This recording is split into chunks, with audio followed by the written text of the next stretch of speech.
Welcome to the Spark Podcast, hosted by Dynamic Lifecycle Innovations, where cutting-edge solutions meet effortless experience and maximum returns. Today, we are joined by Amanda Tischer Buros and Mary Hemmersbach. Now, let's get started. Hi, and welcome back to The Vertical Advantage, our podcast series from Dynamic, where we break down what really happens with your old tech and what this means for you. I'm your host, Amanda Tischer Buros, VP of OEM Solutions. At Dynamic, we help businesses recover value from their equipment, keep data secure, and give electronics their next best life. If you're tired of juggling this, you're managing IT assets, handling compliance, or running a data center, this is for you. Today, we're talking about selecting a partner in high-stakes environments like IT management, electronics recycling, or data center decommissioning. The question isn't just, do they meet the baseline certification requirements? It's, will they still hold up when expectations rise or conditions change? Today, I'm joined by Mary Hemmersbach, our VP of Technology. Mary and I have both spent a lot of time thinking and talking about how expectations are changing and how meeting the minimum just isn't enough anymore in the environments our customers operate in. Let's get started.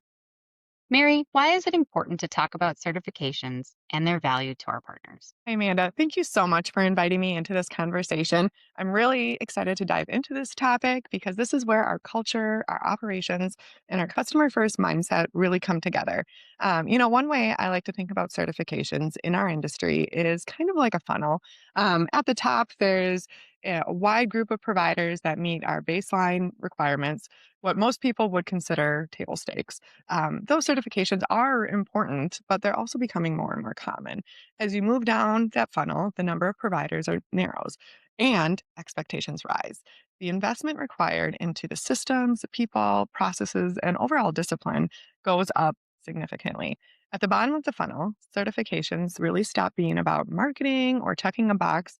They really are becoming more about proof that your operations can hold up under real scrutiny, under pressure, and when something, doesn't go as planned. That's where we choose to operate. We started our certification journey back in 2009, and that longevity matters. These aren't bolt on efforts for us. Certifications are embedded into how we design our processes, how we are training our teams, how and where we're investing in technology and making decisions, always with our customers at the forefront of our minds. For our partners, that translates into confidence and peace of mind. When they trust us with their assets, their data, and ultimately their brand and reputation, certifications really do help demonstrate that trust is well placed.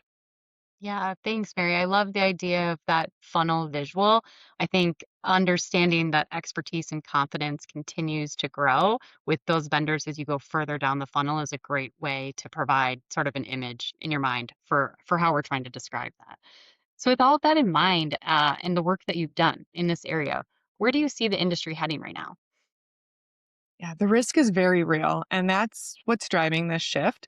We're seeing more and more data breaches across multiple industries, multiple segments, not fewer, unfortunately. According to recent, industry reporting, the average cost of a data breach is now over $4.5 million. And that number continues to climb even higher in regulated industries or when, there are third parties involved. What's especially important here is that a significant percentage of breaches now trace back to vendors or partners, not internal systems. In environments like IT asset disposition, electronics recycling, or data center decommissioning, the risk goes far beyond logistics. These assets still contain data, they still touch systems, and they still represent brand risk, even if something goes wrong. At the same time, there's much stronger connection between technology and compliance than there used to be. Customers aren't just auditing how their physical assets are handled anymore. They're auditing how their partners are managing their own internal systems, access controls, monitoring, and incident response. That shift is raising expectations across the board. It's no longer enough to say, we've never had an issue. Customers want to see structured, repeatable proof that risk is actively being managed and proactively being addressed.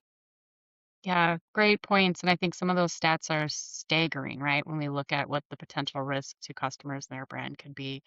So it's really helpful to understand what that looks like. Do you have examples of steps we've taken ahead of maybe formal requirements and how that's ended up benefiting customers or set a higher bar for the industry? Yeah, absolutely. We have several examples where Dynamic chose to invest ahead of formal requirements because it was the right thing to do for our customers and our partners. One strong example is our investment in internal shredding. By bringing shredding in-house, we reduce third-party risk and strengthen our vertical integration. For customers, that means one vendor, one process, and one clear chain of custody, which directly supports confidence and audit simplicity. We've taken a similar approach in other areas. Specifically, we've implemented GPS tracking well before it became an industry expectation. And that decision gave customers greater visibility, improved chain of custody documentation, and a reduced risk during transportation, long before it was ever formally required. And lastly, another example is our carbon calculator. We didn't build that because we were forced to. We built it because customers were asking for better data, better reporting, and better insight into the environmental impact of their programs. That tool allows us to provide customers the quantification of their outcomes in a way that supports internal reporting, ESG goals, and executive conversations. In all of these cases, the investment was about anticipating customer needs and removing friction before it ever became a problem. Yeah, that's great. Those are really good examples that sort of show the array of things that Dynamic has looked at over the years and focused on solving problems for our customers or sort of creating formal processes before the industry suggests that these processes exist. And I love the idea of looking at shredding, at carbon calculation, and then GPS tracking, downstream management, and risk, because those all solve very different problems for our customers, but it's a good example to show how Dynamic looks at that risk across varying areas of our business and look to solve areas that are impactful, not maybe not just in one lane, but are impacting our customers across the level of businesses that we do. So that's awesome. Great example. Thank you.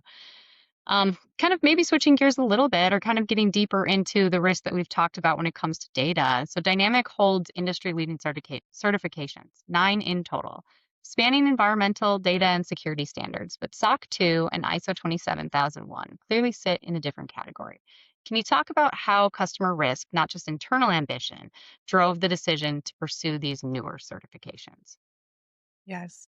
We have a lot of certification, when it boils down to it. But really, it isn't about the number of certifications that we hold. I like to view it as more of the purpose behind them. SOC 2 and ISO 27001 sit in a different category because they directly address customer risk in a more comprehensive way. For many organizations, traditional certifications are sufficient. They demonstrate good practices and operational maturity. But as customer environments have evolved, expectations have changed, which we've talked about a little bit earlier. But customers, started asking different questions, not just can you do the work, but can you prove you manage risk at the same level we're held to internally? They needed assurance that their partners weren't introducing gaps into their own compliance or security postures. SOC 2 and ISO 27001 provide that assurance in a structured, recognized, and repeatable way. They create a shared language around risk management, security controls, and governance, which makes conversations clearer and audits smoother for everyone involved across multiple different customer segments and industries. Great. So, what changed in our customer environments that made these frameworks necessary or the next step for Dynamic? Yeah, great question. I think several things have changed at the same time.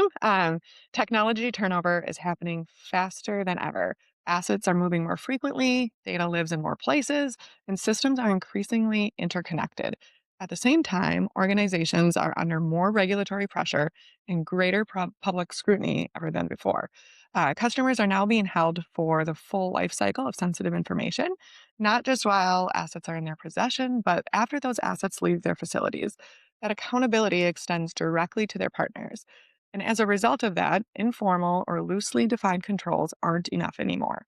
Customers need partners who operate within strong, formalized security and governance frameworks that can also scale as programs grow and withstand deeper levels of scrutiny.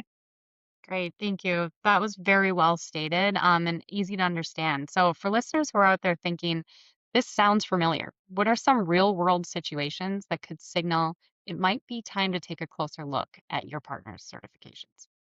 There are some very common signals we see and we hear about. Rapid growth or scope expansion is a big one, especially when programs move from pilot to enterprise wide. Increased data sensitivity, evolving regulations, and new geographies can also raise the bar quickly. Another signal is visibility. When programs start getting executive or board level attention, risk tolerance tends to tighten.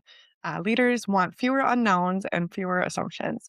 So, multi site or multi year initiatives often expose gaps as well. Those are usually the moments where certifications move from being, nice to have to truly essential because they provide consistency, structure, and defensibility over time. So, as I think about our customers or our partners that we support, as they're growing, they can extend some of this obligation to a trusted and certified partner like Dynamic to help support them along their growth journeys as well. Yeah, and that probably helps a lot with peace of mind. So as we Mhm. think about that, and we think about being audit ready as a mindset, not a one-time event. For those listening, what does this actually remove from their day to day or provide peace of mind for them? What stress or uncertainty goes away when you work with a partner who is audit ready? Yeah.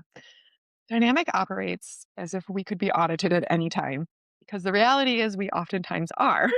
Last year alone, we completed over 40 audits, which is nearly once a week when you think about it. Because of that, our processes don't change when an audit is scheduled or when an auditor shows up at our front door. There's no scramble, there's no special preparation, there's no temporary workarounds.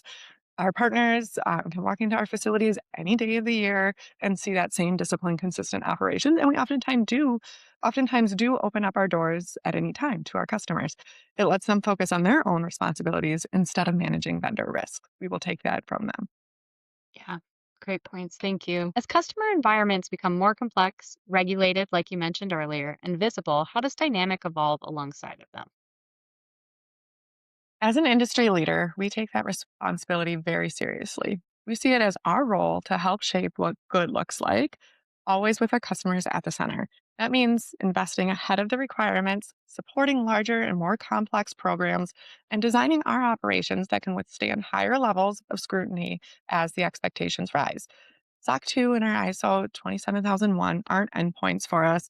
They're enablers that give us the structure and the discipline needed to support for what's next, whether that's more complex data center environments, tighter regulatory oversight, or deeper integration with our customer systems so that we ultimately can become easier for them to use. Ultimately, our goal is simple to be a partner customers can rely on when the stakes are high and uncertainty is not an option. Great. Thank you very much, Mary, for your insights today. So, as we wrap up this episode of The Vertical Advantage, one thing really does stand out. Raising the bar isn't about collecting credentials. It's about meeting evolving customer needs and building operations that hold up when expectations rise and stakes are high.